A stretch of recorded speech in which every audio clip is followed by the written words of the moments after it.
ما يغركش الوجه الهادئ وراء الابتسامة كانت كتخبى واحدة من أبشع القصص في التاريخ.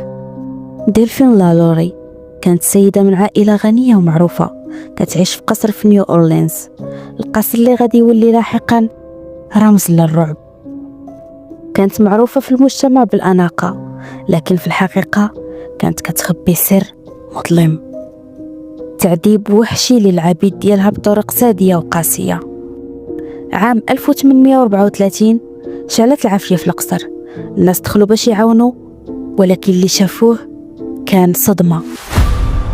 أجساد مشوهة، أطراف مقطوعة، أفواه مخيطة، ضحايا مربوطين ومعذبين، والبعض منهم مازال حي باش يعاني أكثر. تقارير تاريخية كتذكر أن بعض الضحايا تعرضوا لتجارب مرعبة وغير إنسانية.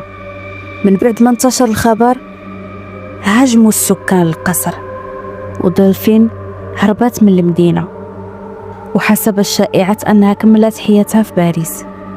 واليوم قصر لالوري كيتعتبر من أكثر الأماكن رعبا في أمريكا، ترمم وتستعمل لاحقا كشقق ومأوى، لكن بزاف ديال الناس حكاو على تجارب غريبة، سمع صرخات وأنين وسلاسل، روائح احتراق ديال اللحم، رؤية ديال الأشباح وضحايا، خدوش وكدمات غير مفسرة، حيوانات ميتة بظروف غامضة.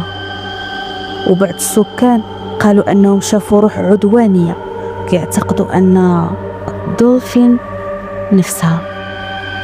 القصر دابا ماشي غير حكاية أشباح، هو تذكير بواحدة من أكثر فصول القسوة الإنسانية ظلاما، بحيث أن الألم الحقيقي تحول لأسطورة مرعبة.